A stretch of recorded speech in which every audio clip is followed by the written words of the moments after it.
The Trump administration is moving faster than expected to transfer the American embassy to Jerusalem from Tel Aviv by 2019, senior officials said Thursday, despite insisting last month that the move would not happen until the end of President Trump's term. The administration's plans, following Mr. Trump's recognition of Jerusalem as the capital of Israel, suggest it no longer cares about cushioning the blow of the new policy, which has drawn angry protests from Palestinians and other Arabs and cast Mr. Trump's peacemaking ambitions into doubt. Prime Minister Benjamin Netanyahu of Israel first broached the prospect of a faster move on Wednesday, telling reporters that the embassy would be moved in the course of the year. That put him at odds with Mr. Trump, who hours later said, "We're not really looking at that." It was not clear whether Mr. Trump's advisors had briefed him on the new timetable until Thursday. Officials said he was referring to the construction of an entirely new embassy compound in Jerusalem, which Secretary of State Rex W. Tillerson predicted would be completed probably no earlier than 3 years out, and that's pretty ambitious. But the State Department has since settled on a more modest plan to convert an existing consular building in Arnona, a neighborhood in West Jerusalem. That will reduce the cost of the project and allow Ambassador David M. Friedman and his staff to move there as early as next year. The timing of the move has caused tensions between Mr. Tillerson and the White House. Mr. Friedman, who worked as a lawyer for Mr. Trump, pushed to move the embassy this year, and Mr. Trump's son-in-law and senior advisor, Jared Kushner, who oversees the president's Middle East Peace Initiative, backed him. But Mr. Tillerson petitioned Mr. Trump in a meeting on Thursday for more time to upgrade the security of the building, and the president agreed. "What you'll see from the secretary is that we will do this at the pace of security, not at the pace of politics," said the Undersecretary of State for Public Diplomacy and Public Affairs, Stephen Goldstein. The Arnona building sits near the Green Line, which served as the de facto border of the State of Israel from 1949 until the Arab-Israeli War of 1967. While the building, which now issues visas and offers consular services to American citizens, would need to be retrofitted for the ambassador to conduct classified operations, it is a fairly new structure with better physical security than the embassy in Tel Aviv. The timetable for moving the embassy became a charged footnote to Mr. Trump's landmark decision. When the president signed a proclamation in December recognizing Jerusalem as the capital, he quietly signed another document waiving a congressional demand that the United States move the embassy to Jerusalem within 6 months. At the time, White House officials said practical and logistical considerations drove the decision.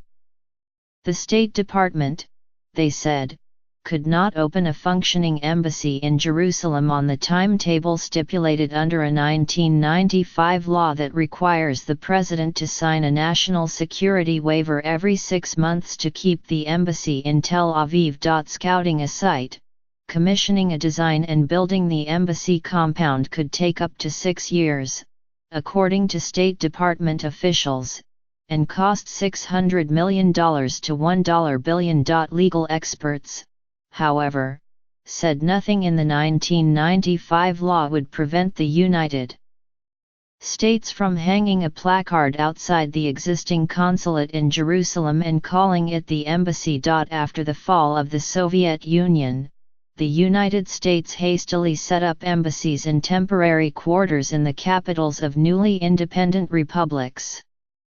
American ambassadors have sometimes shuttled between offices in countries like Myanmar, which built new capital cities. But putting off the move also had diplomatic advantages for a White House eager to keep alive the peace process between Israel and the Palestinians.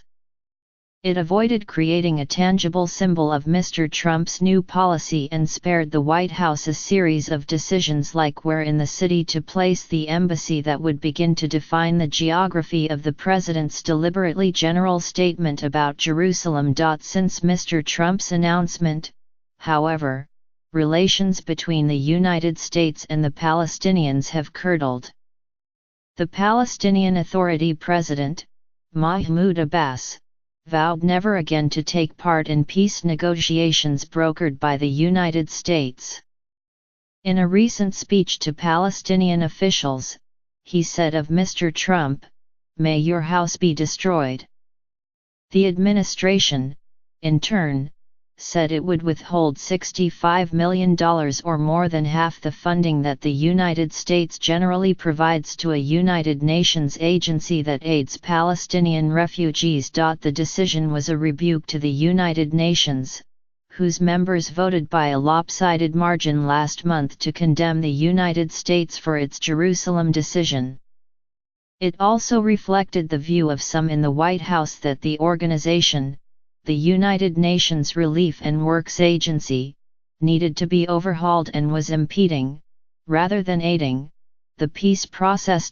Moving the embassy quickly, officials said, could also be a political boon for Mr. Trump in a midterm election year, given the popularity of his decision to recognize Jerusalem with evangelical voters and hardline pro-Israel Americans like the casino magnate Sheldon G. Adelson. Mr.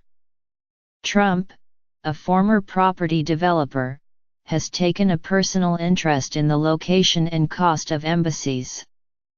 This month, he said on Twitter that he had cancelled a planned visit to London out of pique that the Obama administration had sold the best located and finest embassy in London for peanuts, only to build a new one in an off location for $1.2 billion. The George W. Bush administration made the decision to close the embassy at Grosvenor Square in Mayfair and build a new tower south of the Thames River, at a cost of more than $1 billion. In an interview with Reuters, Mr. Trump said of the Jerusalem embassy, "We're looking at doing a beautiful embassy, but not one that costs $1.2 billion. You know what that means, you know what I mean by that."